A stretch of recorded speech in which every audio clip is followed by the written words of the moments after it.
The Earth Dies Screaming is a 1964 British science fiction horror film starring Willard Parker, Virginia Field, Dennis Price, Thorley Walters, Anna Palk, and Dennis Spencer.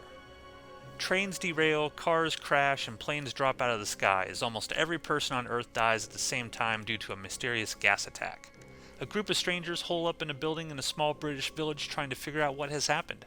Meanwhile, killer alien robots roam the streets and begin reanimating the dead in order to take out any remaining humans. The film was directed by the great Terence Fisher, who was most famous for his numerous horror films from Hammer Studios, such as The Curse of Frankenstein, Horror of Dracula, The Mummy, and Curse the Werewolf. At the time he made this film, Fisher was on a brief sabbatical from Hammer doing a 3-picture deal for an American production company run by Robert Lippert, who originally founded Lippert Pictures but had by this time changed the name of his company to Associated Producers Incorporated, and who began specializing in making cheap B films that would play alongside bigger studios as A pictures. Lippert's entire goal was to make as much cash as he could, so he focused on films that could be shot in mostly single locations with minimal production costs. He did not generally care for the quality of the films themselves, once stating, quote, "There's hardly any reshooting. Unless something is glaringly wrong, we let them go. What the hell? People don't care. They want to be entertained," unquote. During this time, Hammer's Bray Studios were being renovated, causing a brief suspension of film production, and there are rumors that Fisher was in their doghouse for a time after the failure of 1962's big-budget The Phantom of the Opera, though there is not any concrete evidence of the latter. Fisher himself hated science fiction and was more interested in stories on the human condition rather than the effect-heavy sensationalism that science fiction films traded in at the time. This would be Fisher's final film shot in black and white, and the exteriors were filmed in the village of Sherry, England, which has also served as a location of other horror films such as Die Monster Die with Boris Karloff. You can still visit the White Horse to this day, and the village looks mostly unchanged from 1964. The script was written by Harry Spalding, who was initially a story editor for Lippert Pictures. For this film, he used the alias Henry Cross. In an interview, Spalding said he used the Cross alias because he wrote 18 scripts in 3 years and didn't want people to think every script in Hollywood was written by him. One of those scripts became 1965's Curse of the Fly. Spalding absolutely despised the title The Earth Dies Screaming, claiming it was set as a joke and Lippert just ran with it.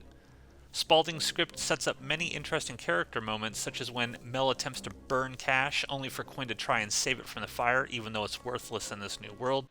When I needed it, I couldn't get it. What the devil's the use of it now? Don't do that!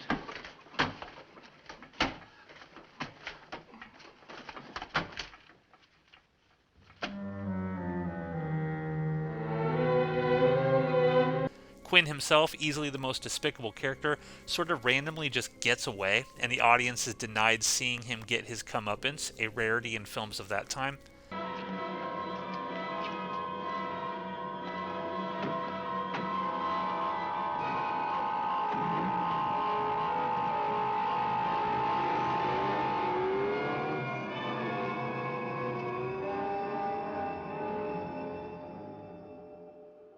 And the character of Edgar descends into alcoholism, much to the chagrin of the others, and becomes a liability as the zombies attack. Somebody might get killed if you don't stay awake.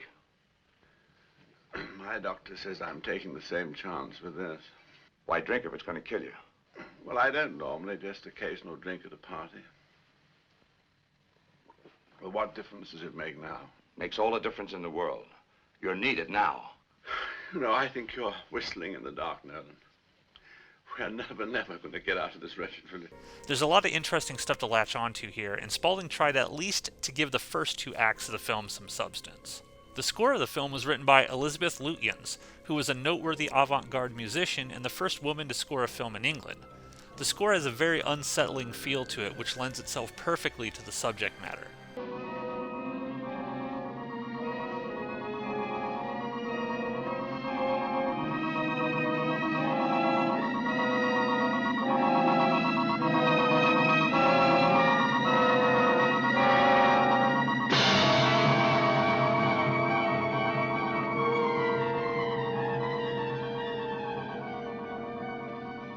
It's absolutely fantastic and adds an air of production quality that can't be beat.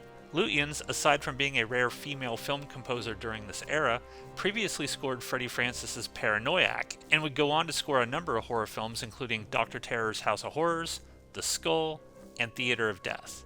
Check out some of her film scores, she's very underrated and deserves to be heard. Willard Parker, who plays Jeff, was cast primarily to appeal to American audiences. This was a normal thing for films to do at the time in order to capitalize on multiple markets.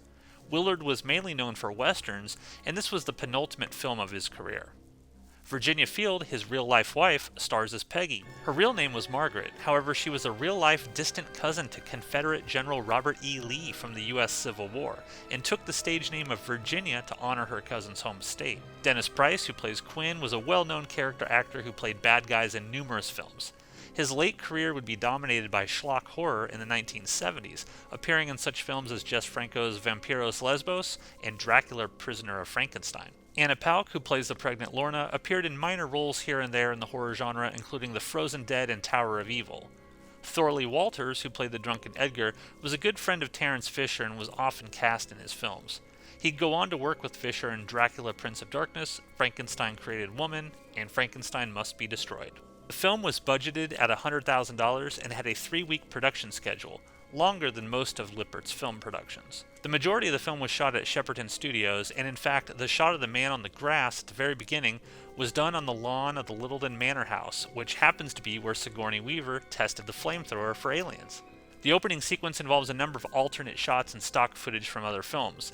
The plane crash sequence, for instance, were unused alternate takes filmed for Wolf Rilla's 1960 film, Village of the Damned.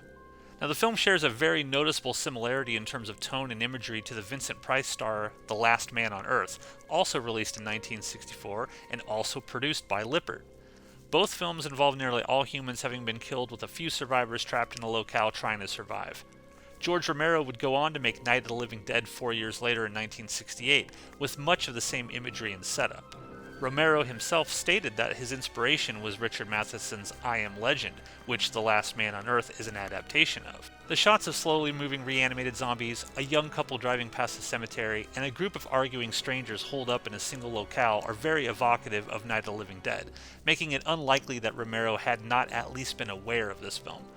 Also interesting to note, John Carpenter, who credits Terence Fisher as one of his idols, uses the Earth Dies Screaming's plot device of destroying the transmitter being used by robotic aliens in his classic science fiction film, They Live, which also centers around aliens taking over our planet. The Earth Dies Screaming runs a brisk 60 minutes and is a really interesting early look at what would eventually become common tropes for the zombie film.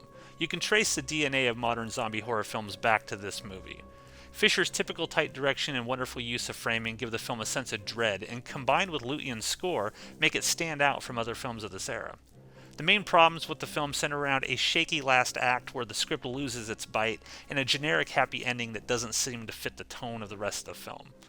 This is a movie that absolutely deserves a remake because there's a lot of material to mine here. The film also had a small impact on pop culture, with the 1983 Atari game being named after the film, and both Tom Waits and UB40 naming songs after it. I got a lot of information for this video by listening to the Richard Harlan Smith commentary track on the Blu-ray release, so if you like the movie, go listen to that, because Smith, who is associated with Turner Classic Movies, has a lot more information on the actors and crew. Thanks again for listening to another episode of Forgotten Horrors. On the next episode, I'll be talking about Rolf Konevsky's 2004 film The Hazing, starring Brad Dourif and Tiffany Shepis. I was able to interview Mr. Konevsky and have a lot of cool info about that film, so you know what to do if you want to be notified when that posts. Hopefully on Halloween if I can get it done in time. Also, be sure to check out the playlist for all the other films in the Forgotten Horror series. Until next time.